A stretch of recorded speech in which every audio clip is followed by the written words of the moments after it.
There'd be a catastrophic Uber driver shortage. I think somehow they'd find a way to persevere without us. Yeah, I don't know. That's how crazy all the media coverage and the rhetoric has gotten around it, all kinds of American politics. Things are out of control. I realized recently, I was in Texas shortly after those horrible floods that they had down there, and I realized that's how nuts things have gotten in this country. Is that you can't even bring up the weather anymore without possibly starting a fight with your crazy cousin Randy or whatever. Because that used to be the one thing. If you were talking to somebody you knew you didn't see eye to eye with, the one thing you knew you could bring up was the weather, and who could possibly be upset about that, right? Yeah, those days are over. That shit's gone. Don't worry about that anymore. Now you're sitting around the Thanksgiving table, don't know what else to say. You're like, oh man, it's been a lot of crazy weather lately, right? And Randy's like, yeah, you know why? Is it climate change? The goddamn Jews, that's why.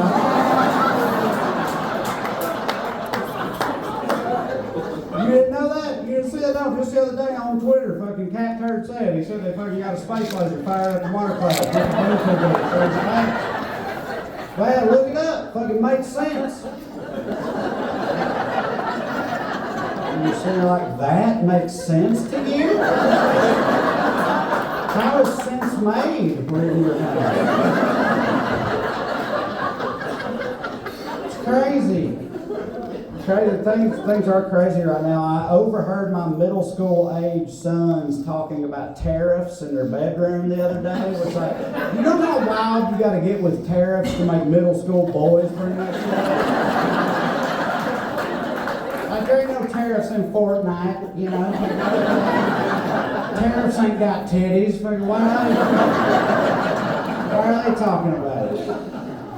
But they were. I overheard him from the hallway. I overheard him in the 13-year-old's bedroom. He was like, yeah, I heard Trump might raise the tariffs on China. And his 12-year-old brother said, I'll never forget this. He said, what? Who? What? Huh? Which is what he says in response to anything anyone ever says to him. But the 13-year-old kept going. He was like, yeah, no, it's like tariffs are like a tax on imports. So if you bring something into this country from another one, you got to pay a tax on it. So now you have to pay however much more for anything that comes from China. And the 12-year-old goes, bro, everything comes from China. How much more do they expect people to pay, right? So you have two middle school boys, arguably the dumbest iteration of humanity. And it took them less than 30 seconds.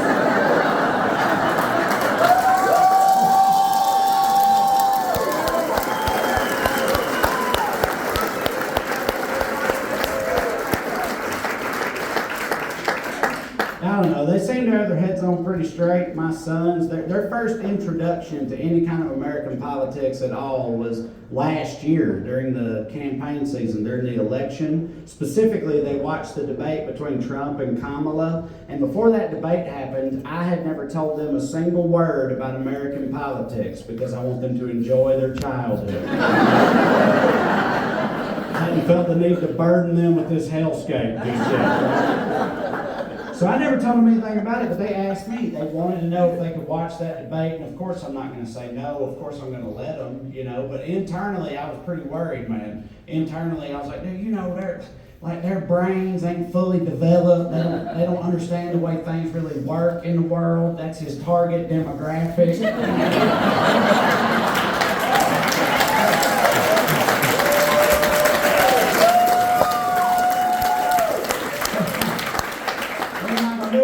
Grabs them, you know, I love this shit.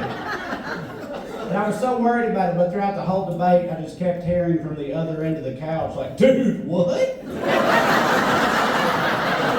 Is he serious? Why is he orange? What's happening here? Is this real? Yes, babe. All too real indeed. I'm afraid. I don't know. So he didn't grab him, but he grabs a lot of people. Trump, I'm starting to feel like no matter how old I get, I'll never really be able to wrap my head fully around the appeal that Donald Trump has for so many of my fellow grown-up Americans, you know? I just can't, It's so wild. Like I said, just think about things differently for me, because I just feel like if he was like Josh Hawley or somebody like that.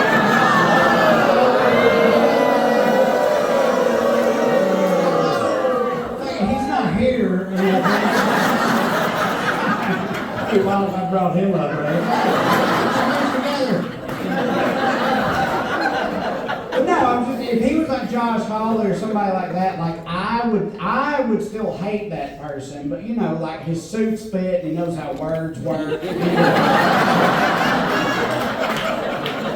It would just feel less egregious to me. You know? But with Trump, I just don't get it. I don't know what gets it done electorally speaking, you know, but I know what doesn't get it done, at least on the left. Fucking celebrity endorsements clearly don't matter. I thought maybe they did. I thought last year, the week before the election, when Kamala locked down the insane clown posse endorsement,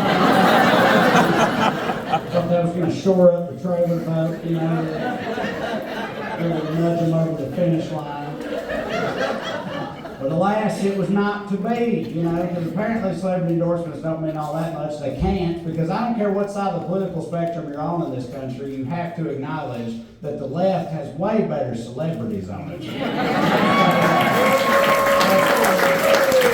Almost all of them, nearly every legend of the game is fucking on the left, and it just doesn't matter. It's always been funny when you watch people on the right act like that isn't the case. Like you'll see them on Twitter, they're like, you know what? Fuck Robert De Niro. He sucks anyway. You know who's the real thespian is that Kevin Sorbo. In our household, we celebrate Scott Baio's entire filmography. That's what we do. Bruce Springsteen ain't got shit on that one 50-year-old song Lee Greenwood made.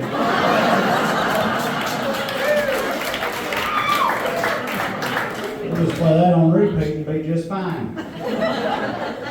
They're just not working with the best roster of superstars, you know, on the right. And it's gotten even worse for them lately, man. They just lost one of their biggest names, Hulk Hogan, right? They lost the Hulk. He's one of their biggest headliners, man. Arguably the highlight of the RNC last year was fucking Hulk going up there and bringing Trump on stage and ripping his shirt open like a goddamn cage match was about to start. Because that's a timeline we're all cursed to live in. There's one where things like that happen unironically. But what I did like about that, though, was seeing all these like stuffed shirt Republican politicians having to pretend they really enjoy all this trashy shit that's going on, you know? Like Mitch McConnell's there watching that, just like, well, I've always been a Hulkamaniac.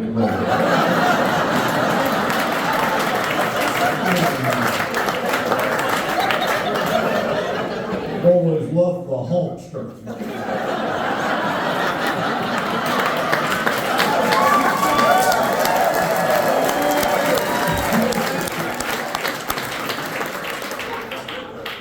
You know what I mean? Like watching Ted Cruz having to act like he really likes the way Kid Rock's music sounds.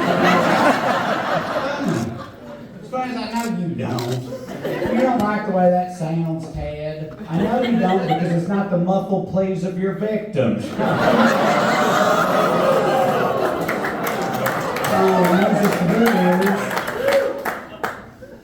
I know one thing they like to do a lot of times, they'll try to act like an artist they like is on their side, even when they're very clearly not. Like a lot of Republican politicians love Rage Against the Machine. It's like, do you think the machine is a lawnmower?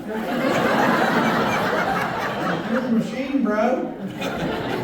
I saw a Republican politician once in a stump speech, he quoted Yoda. The idea of a hardcore MAGA Yoda is very funny to me. Only two genders there are.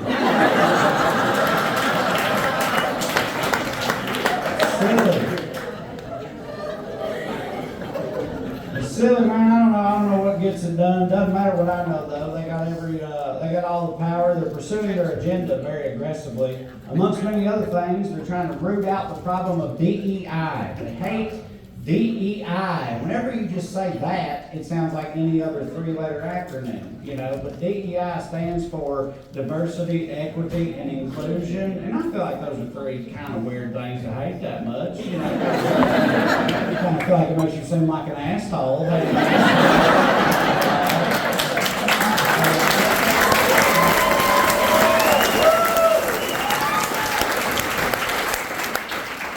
Those are positive concepts, you know, and I really feel like in most other scenarios, if you just use synonyms, I think most Americans would agree with what I just said. If you told me, like, if you were on a first date with somebody and they asked you, what are some of your values? And you were like, well, I value variety, fairness, and being welcoming. And they're like, fuck you.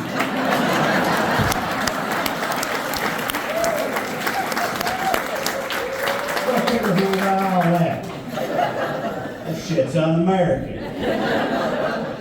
Right? You'd be surprised. I thought everybody liked those things, you know, but they don't, man. I don't know. I'm having a good time in St. Louis. I've had the toasted ravioli. I've had the Provel pizza. You don't hear no trash talk out of me, baby. I'm a fucking fat kid. I don't see what everybody's problem is with it.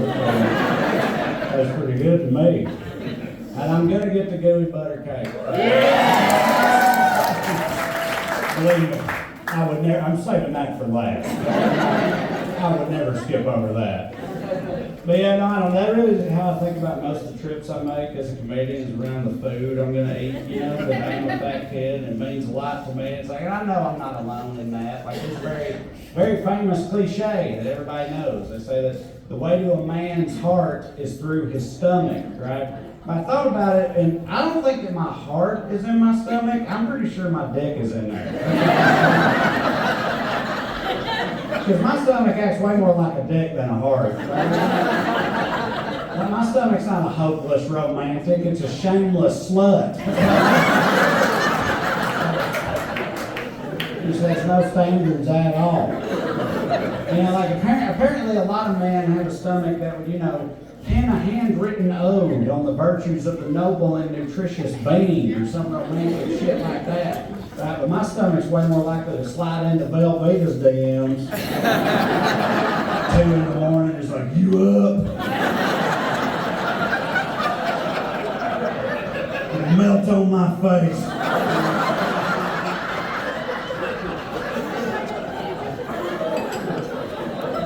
How my stomach acts, and it sucks, you know, it sucks, because people say, there's other things people say, they say, like, you know, like, listen to your gut, follow your heart. These are things people say, because you're supposed to be able to trust these parts of yourself, you know?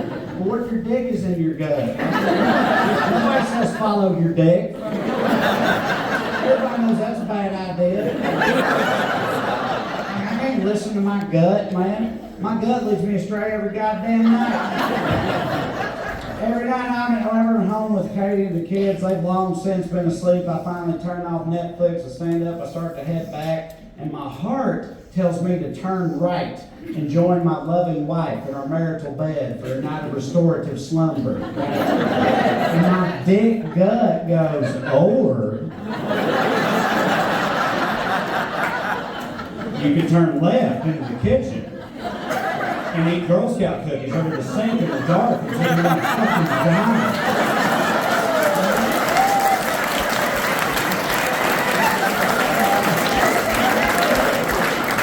How does that sound?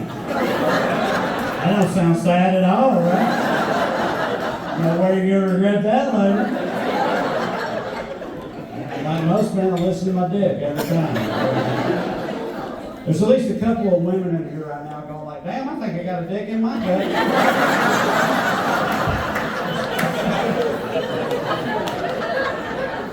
That sounds way dirtier than I meant for it. I didn't mean it like that.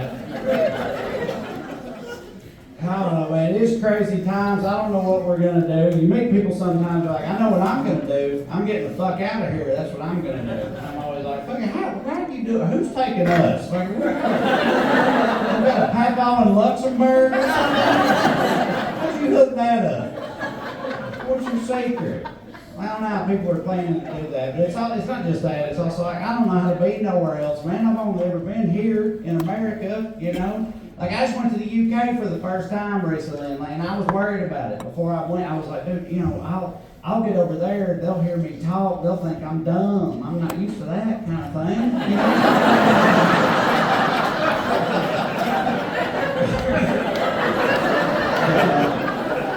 Yeah, no, I should be pretty prepared for that.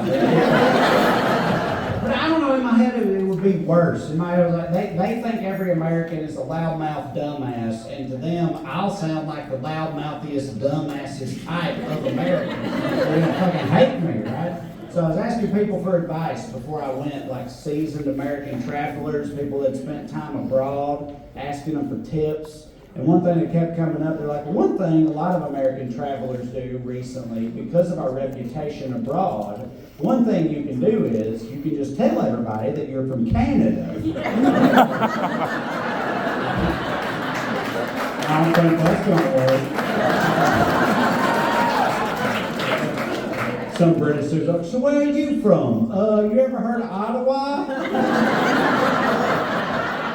Yeah, I'm from right outside Ottawa. That's right. I went over there and I did comedy shows, but not like for people who knew who I was, just regular comedy shows that I also was a part of. And that too, I was like, dude, these people, they're not going to be able to understand me when I speak. They're not going to get the reference points. It's all so American, you know. So I asked the guy running the show beforehand, the first night. I was like, hey, buddy, look, so a lot of my whole thing, it kind of hinges on the audience understanding that in America, this accent makes me sound like a racist, dumbass piece of... So I think they know, mate.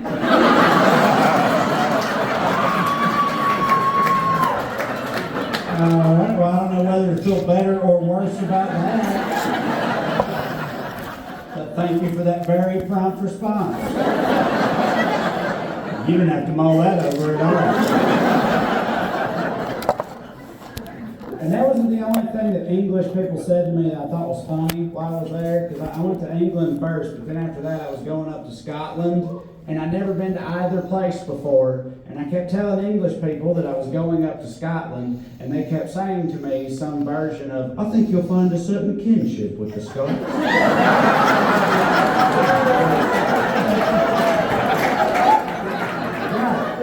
Yeah, what the fuck is that supposed to mean? Especially coming from those judging bitches. Yeah, so chip on my shoulder, I was like, oh, what? Because we're just a bunch of inbred livestock fuckers too? Is that what it is? I'm just going to love it up there with all the troglodytes, huh, Nigel? Is that it?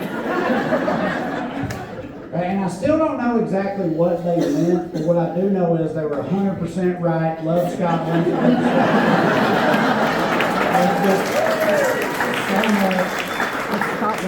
Part of the reason I love Scotland was because I met plenty of people up there who were on board with my accent from the jump, you know. I was up there one night with my buddy who's also from the South. We're sitting at a pub, like, hollering about college football or some other very American sounding thing, and this red-headed lassie is coming back from the bathroom, and she overhears us, and she interrupts, like, are you fucking Yanks, are you? And I was like, well, we are Americans, but we're from the American South, so Yank is not the preferred. She's like, you're fucking Yanks. Like, yeah, no, you're right. Yeah, you're right. We're Yanks. Why do you say that? Like, how do you Yanks? Check this out. How do you like this? Giddy up, motherfucker.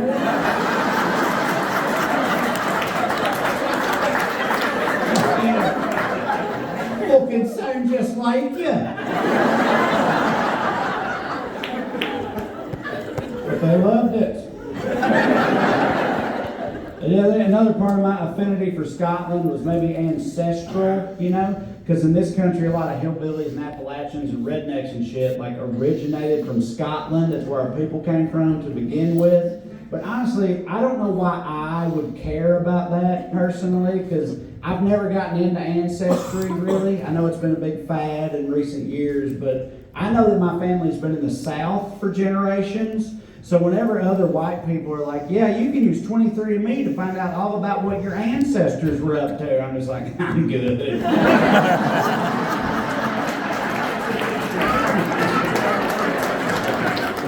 ain't gotta get into all that. But no, you don't understand. People uncover their family's deepest, darkest secrets. Like, I could probably guess mine. You can just skip me. Thanks, though. Like, I won't even fuck with a Ouija board, dude. I'm at some new agey party in LA, and they're like, hey, Trey, you want to commune with the spirit of your dead grandfather? And I'm just like, well, there's a lot of gays and minorities here, so no.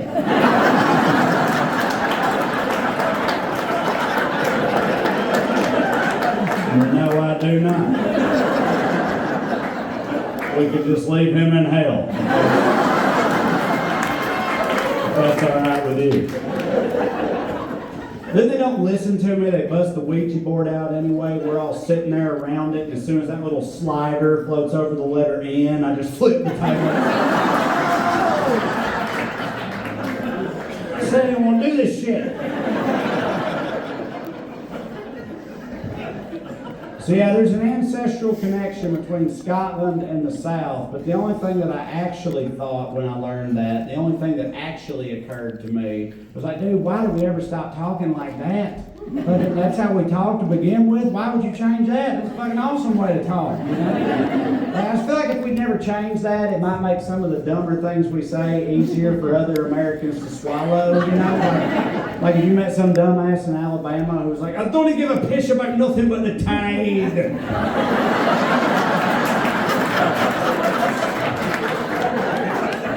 I'd sooner push a Ford up a mountainside in a rainstorm than drive a Chevy truck.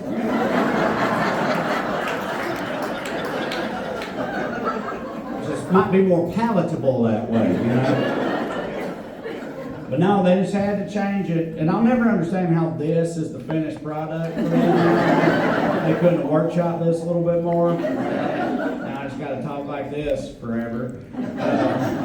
I say that, but one thing I have learned over the years is that apparently most people who are like from places like I'm from, and they grow up sounding like this, and then they move off into the wider world, they work very hard to lose this accent, right? It's a thing, and they're mostly very successful with that. They mostly pull that off, you know, so that makes people curious and suspicious of me. Like, well, I've been living in California for years, why do I still sound this way? And if you've ever wondered that, I'll tell you right now, this is the God's honest truth. This is the real reason why I never lost my accent. I don't fucking know. I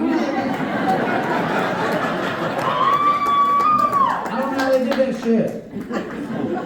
I really don't. There's just certain words that just don't feel right in my soul, you know, when I say them the proper way, you know. Like, for example, the stuff you put in like your car engine or a frying pan, right? Oil, ugh, absolutely not.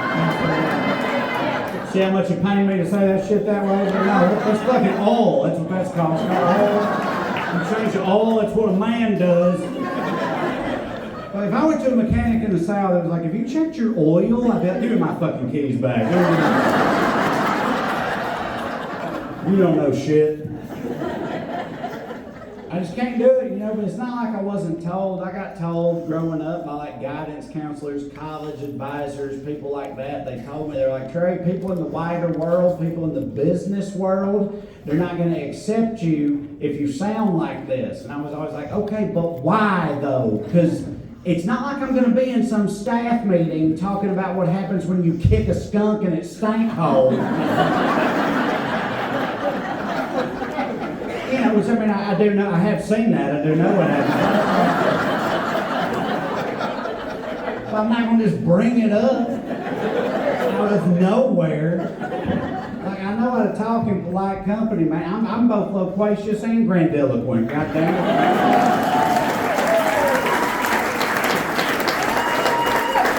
Does that count for nothing? And they're always like, oh, it doesn't matter. Your vocabulary doesn't matter. Like, as long as you have an accent this thick, no one's ever going to take you seriously. And I was like, so people are just going to laugh at me no matter what I say? And they're like, yeah. And I was like, well, I can work with that.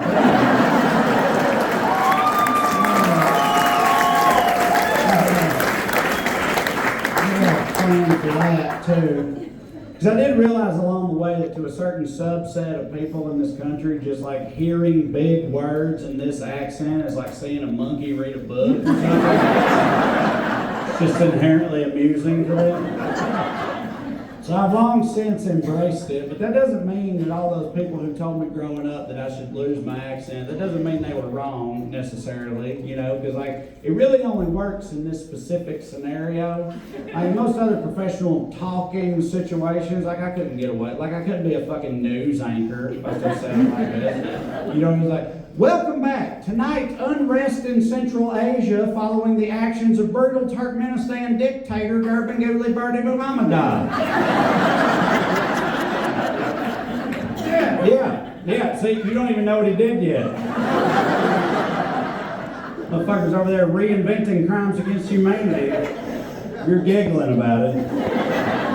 Because I delivered the information in the style of a cartoon possum.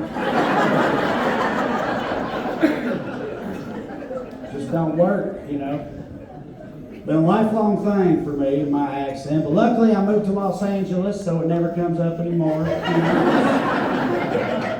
right under the radar. Now, obviously, it comes up literally every day, and the great irony of that is that growing up in my hometown, I genuinely believed that I would fit in better on the coast because of my sensibilities, I didn't understand how relative everything is. Like growing up in my hometown, like I read books for fun, and I thought the Confederacy was bad. And they were like, whoo, slow down, Karl Marx. Got a radical leftist over here.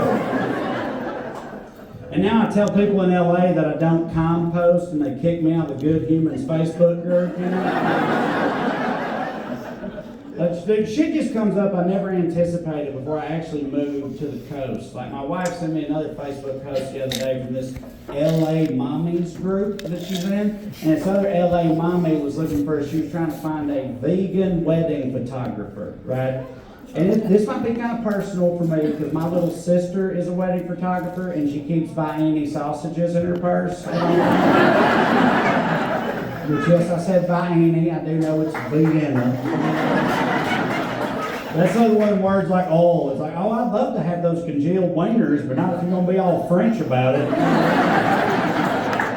There's no reason to church up that particular product. I can buy any suits it way better.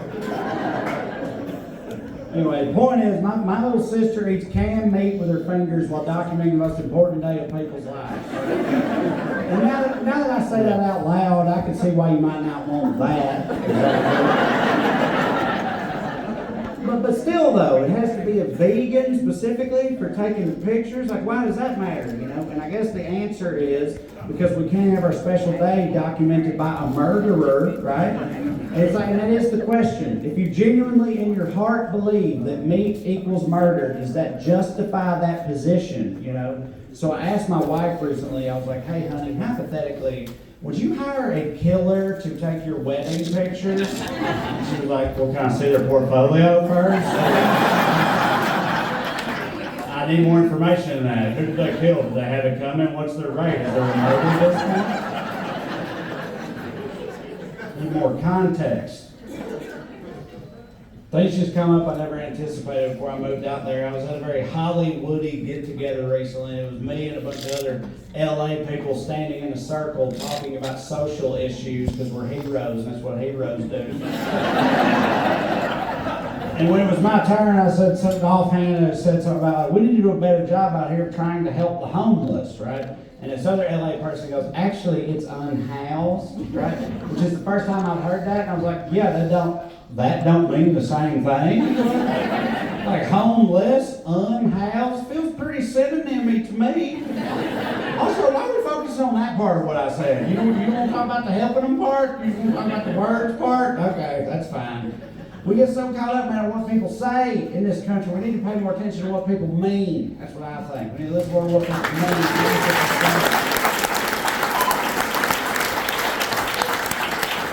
And you really have to try, you really have to expend effort to do this, to actually understand what somebody means. Because like if you're a coastal elite like I am, okay.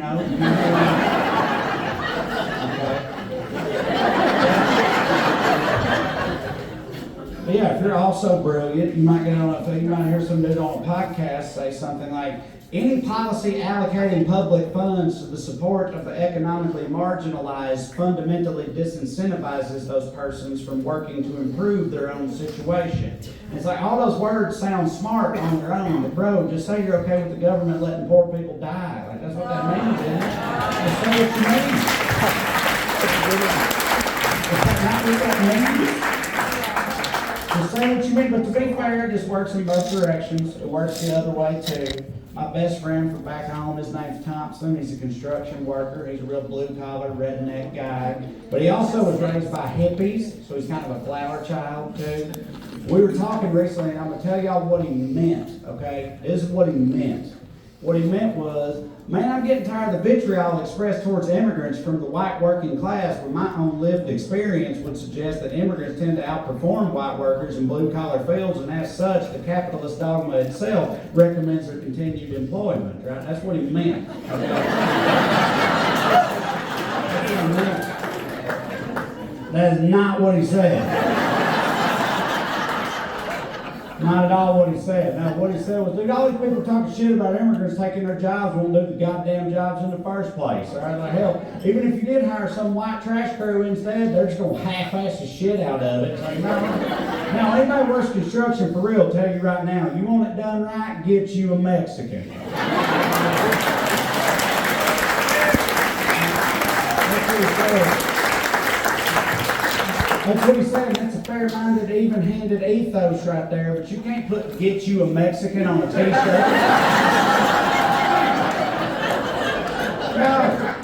No, not unless it's fucking Casual Friday at Ice or something like that.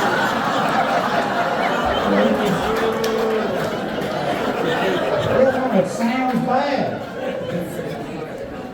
It sounds bad. This happens to this guy all the time. He called me the other day. He just got home from a T-ball tournament. He's got sons that play T-ball. And he was telling me this story. At this T-ball tournament, this other redneck dad got very upset because that guy's son scored a run and then the kids celebrated by dancing spontaneously. Right? So this other redneck dad was worried that might mean his son, might be gay. Right? That the gay agenda got to him, right? And Thompson wasn't having. He's like, you believe it? That's the dumbest shit I ever heard, man. Like, little kids like to dance. That don't mean they're gay. Hell, even if he is gay, what are you gonna do? Throw him back? You know about scared little boy, ain't it? Like, the idea that somebody can look at their kid and just think different because what somebody said, just because where everybody said, you don't just fucking let the little queer dance.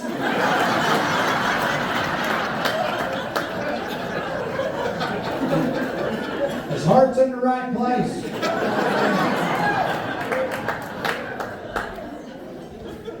I don't know, man. I don't know why we have such a problem with like what people say versus what they mean. Because I feel like every living human being understands we all say things we don't mean every day.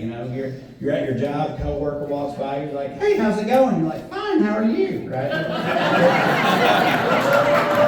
Yeah. You say that whether you mean it at all or not. And you do that because you know if they say, "Hey, how's it going?" You're like, "Coming apart at the seams, Dave." Every day I feel my legs dangling closer to the abyss as I slip inexorably towards the end of a dangerously frayed rope. How are you doing? Are you good?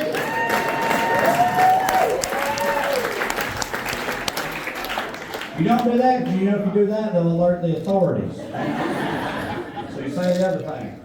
Every married person gets this. Every married man understands that if your wife seems off and you ask her what's wrong and she says nothing, "I'm fine."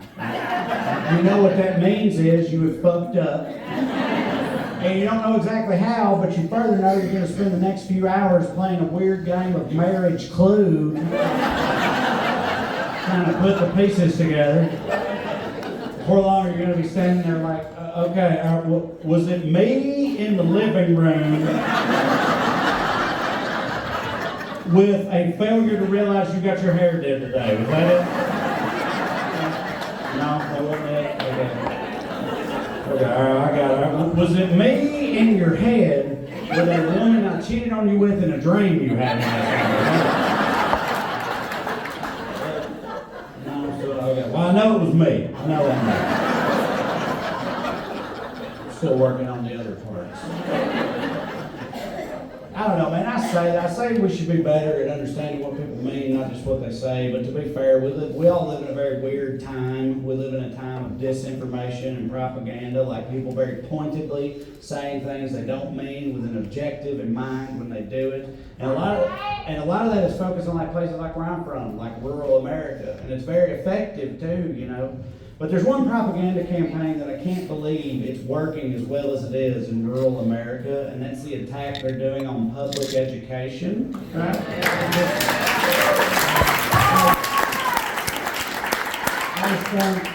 It just blows my mind, because I know in towns like mine, public education is the only type of education there is. Like, somebody got to watch them kids all goddamn day.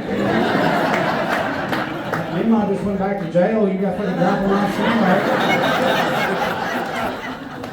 So you're going to start shit with the school? But it's not just that. It's like in towns like mine, the schools are pillars of the community. Like, everybody knows how the school works. Like in towns like mine, every generation of every family goes to the same public school and has the same classes, taught by the same teachers for decades. They know how it works. So whenever I get on Facebook and I see guys I graduated high school with out there being like, oh, these public schools today, they're infecting our kids with the woke mind virus. You got English teachers assigning pornography and calling it literature. We got to watch out for these woke English teachers. I'm just like, Miss Evanelle Plumley? She's doing that?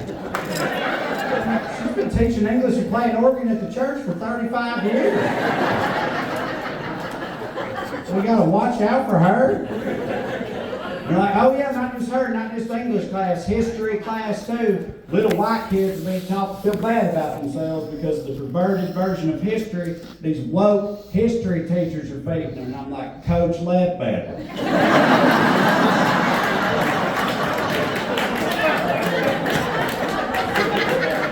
He used to call us all gay for taking water breaks.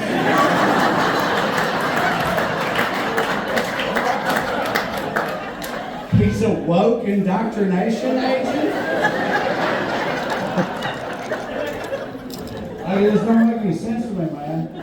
Because my public school was a lot of things, but it was not woke, dude. It was wild. It was wild. When I was in middle school, the teachers had paddles mounted on the wall, like a la samurai swords, you know? That they had like given names and drilled holes into for aerodynamic purposes. So they could swing them at your child more efficiently. Back then, they were just like, oh, this kid keeps acting up in class. You think it's because his parents are wrapped up in the opioid crisis? I don't know, it's hard to say, but have you tried bludgeoning him? Maybe we could beat the sad out of him. Maybe worth a shot. The school was wild. This is 100% true story. When I was a senior in high school, they called all of us seniors into the auditorium one day, and they made us sit down, and they brought in a preacher with a stack of papers. Right? No, it doesn't. And he starts handing these papers out to each and every one of us. And these papers were a written contract with the Lord that we were meant to sign. It said we swore as we went off to college, so 2% of us. Me and that girl over there. But as we just went off into general adulthood, we swore we would not engage in premarital sex or drug and alcohol use or anything sinful like that. And you sign your name at the bottom and swear before God. And at 17 years old, I was like, that's fucking bullshit. I was like, you want me to tell Jesus I don't want to do all the things I'm most looking forward to doing? Like, what's the point of being a grown-up if I ain't gonna do that shit? So I didn't sign it. I was the only person in my grade who didn't sign it, and I thought that was going to be a real big deal. I thought that was going to be like a grand cinematic moment, me taking a stand in front of everybody, you know. I thought it was going to be so cool. But the thing is, I was a fat dork in high school, so when I walked up there, like, I cannot in good conscience sign this, as it is my intention to crush puss and party hard.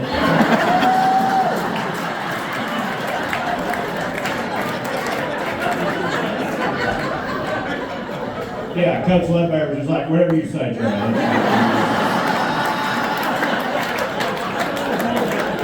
We can just put it right here. Thanks, Dave.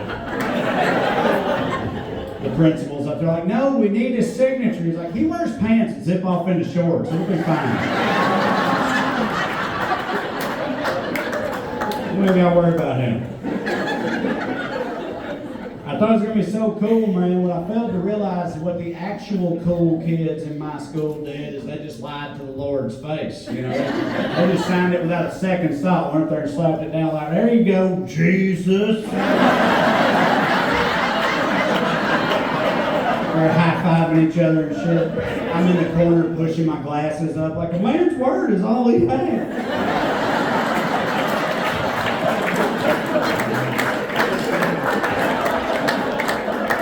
Pitiful. There's a lot of wild shit in my school. I'm not saying all of it is because I went to a rural southern public school. I think at least some of it is because of the era that I went to public school in. Like I went to public school in the era of like the food pyramid, for example, which looking back, what the fuck was that? That shit was insane. Like, did people just trust the government more back then or something? But, yeah, the foundation of any healthy child's diet starts with 6 to 11 servings of bread per day. It starts with 6 to 11 per day. And all the adults just like, yeah, that sounds right. I see no reason to dispute that. And that was happening at the same time that Got Milk was a huge thing. Like the milk mustache campaigns with celebrities and athletes and shit. Dude, kids in the 90s thought if we didn't get 3 liters of whole milk a day, our bones would just fall out. You couldn't even have bones if you didn't chug milk all goddamn day in the 90s. And they wonder why we all got fat as fuck there. Our parents go to the pediatrician's office like, I don't know what's wrong, doctor. He's getting his daily recommended serving of 11 bowls of cereal a day.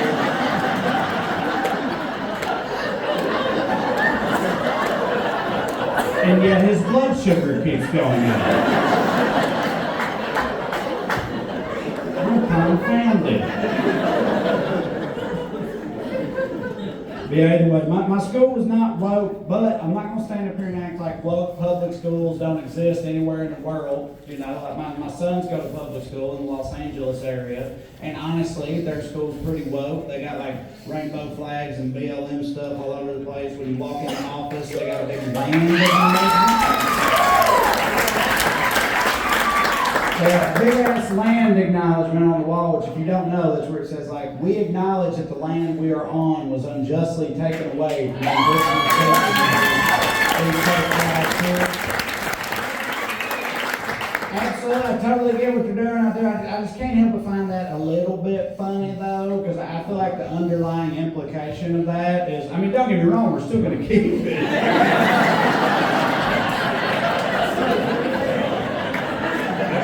I mean, you can't just have it back, all our stuff's here. No, we just thought if we acknowledged that was fucked up, you know, that would make everybody feel better. You know? Then what we feel better. Do you guys feel better? Please say you feel better. So they go to a pretty woke public school, which to hear some people tell it means you're going to come home without their dicks any day now. So that's what they say. Trump and his ilk. They've said on the news, these people have said that American public schools are doing involuntary sex change operations. They're confiscating little boys' dicks and sending them home with periods and ponytails and shit. That's what they're doing. It's like, that don't even make no sense to me, dude. So I'm like, that don't even sound like a woke school thing to do to me. Like, that sounds more like something my school would have done.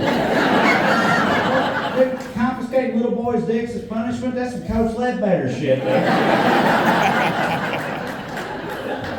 It is. Think about Coach Ledbetter. What? Oh, this boy likes poetry and can't tackle for shit? Just put a pussy on him and move on. Thank you very much. I appreciate it.